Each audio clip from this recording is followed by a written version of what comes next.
तो अब आपके पास जो तीन हमारे बेसिक कंसेप्ट आ गए, डेप्रिसिएशन, NIT और NFIA, इन तीन वैल्यूज़ को ऐड करके, तीन वैल्यूज़ की हेल्प से आप जो डिफरेंट जो आपके एग्रीगेट्स हैं उन एग्रीगेट्स को एक दूसरे में कन्वर्ट कर सकते हैं। जैसे मान लीजिए कि आपको ग्रॉस माइनस डेप आप करेंगे तो आपको क्या मिल जाएगा, नेट मिल जाएगा, और नेट प्लस डेप आप करेंगे तो आपको क्या मिल जाएगा, ग्रॉस मिल जाएगा। इसी तरीके से अगर आप नेशनल माइनस एन फीफा करेंगे या NFIA करेंगे तो आपको डोमेस्टिक मिलेगा, और इसमें से अगर आप प्लस एन फीफा करेंगे तो आपको नेशनल मिलेगा। और इसी तरीके से अगर आप मार्केट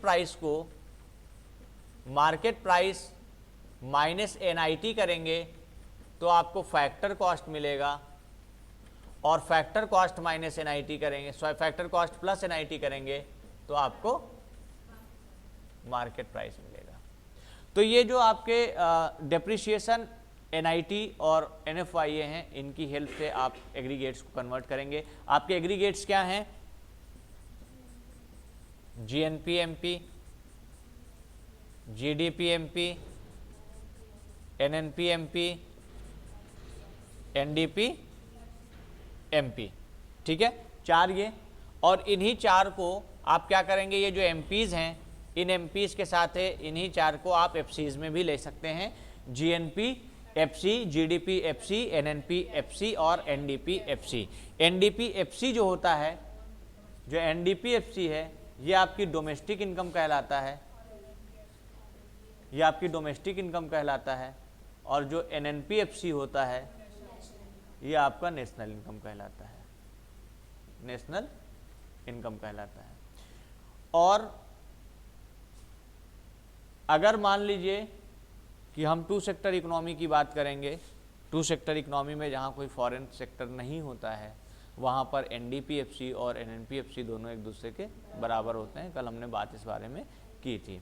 अब मान लीजिए सपोज डैट कि आपको GNP-MP को आपको NNP-FC कन्वर्ट करना है, NNP-FC लाना है, और आपके पास GNP-MP दिया हुआ है, या सपोज करिए आपके पास GDP-MP दिया हुआ है। अब आप GDP-MP में से ये जो NIT, NFIA और DEP है, इसमें से क्या घटाएंगे और क्या जोड़ेंगे, क्या सब्सट्रैक्ट करेंगे और क्या ऐड करेंगे, जिसकी वजह से आपका ये जो GDP-MP है ये NNP-FC में कन्वर्ट हो जाए। आपको पता होना चाहिए कि राइट साइड जो वैल्यू होती है उसको कन्वर्ट करते हैं और लेफ्ट साइड जो होती है उसको हमको फाइंड आउट करना होता है। तो आप देखेंगे कि इसमें क्या डिफरेंसेज हैं। डिफरेंस आप देखेंगे तो आप देखेंगे कि यहाँ ग्रॉस और यहाँ पर नेट का डिफरेंस है। ग्रॉस को क्या करना है, हमको नेट में कन्वर्ट करना है। तो ग्रॉस को नेट में कन्वर्ट करने के लिए हम माइनस डेप करते हैं, तो यहाँ हम लिखेंगे माइनस डेप। उसके बाद आप देखेंगे कि ये डोमेस्टिक है, ये नेशनल है, डोमेस्टिक को नेशनल कन्वर्ट करना है, तो डोमेस्टिक को नेशनल कन्वर्ट करने के लिए प्लस NFIA लिखेंगे, यहाँ पर प्लस NFIA। और उसके बाद MP को FC बनाना है, तो MP को FC बनाने के लिए हम माइनस NIT करते हैं, तो आप इस तरीके से लिखेंगे। तो ये आपका GDP-MP minus dep plus NFIA minus NIT is equals to NNP-FC आपका आ जाएगा। तो ये इस तरीके से जो है आप कन्वर्ट कर सकते हैं। ये जो वैल्यूज़ हैं, जो ये 8 एग्रीगेट्स हैं, इन 8 एग्रीगेट्स में कोई सा भी एग्रीगेट्स कहीं से भी आप कन्वर्ट इजीली कर सकते हैं। सपोज आपको NDP-FC को NDP-MP को GNP-MP में कन्वर्ट करना है, तो आप देखेंगे कि N और ग्रॉस, नेट को ग्रॉस बनाना है, देन आप क्या करेंगे, इसमें प्लस डेप लिखेंगे आप, और D को N बनाना है तो आप प्लस NFIA लिखेंगे, और MP को MP में कोई दिक्कत नहीं, कन्वर्ट होगा। तो इस तरीके से जो डिफरेंट जो है आपके कंसेप्ट्स हैं, उन कंसेप्ट्स को आप एक दूसरे से रिलेट कर सकते हैं।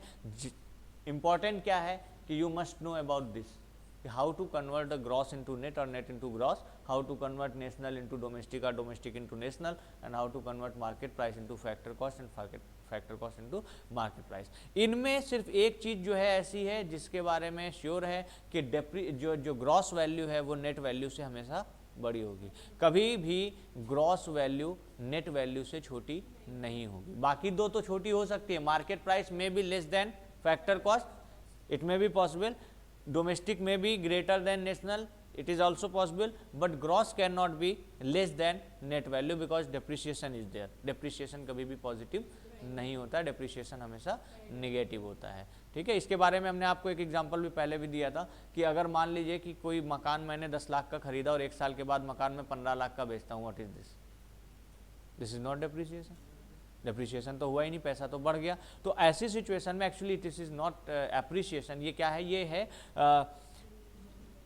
ये है आपका जो अर्बनाइजेशन हो रहा है, ठीक है।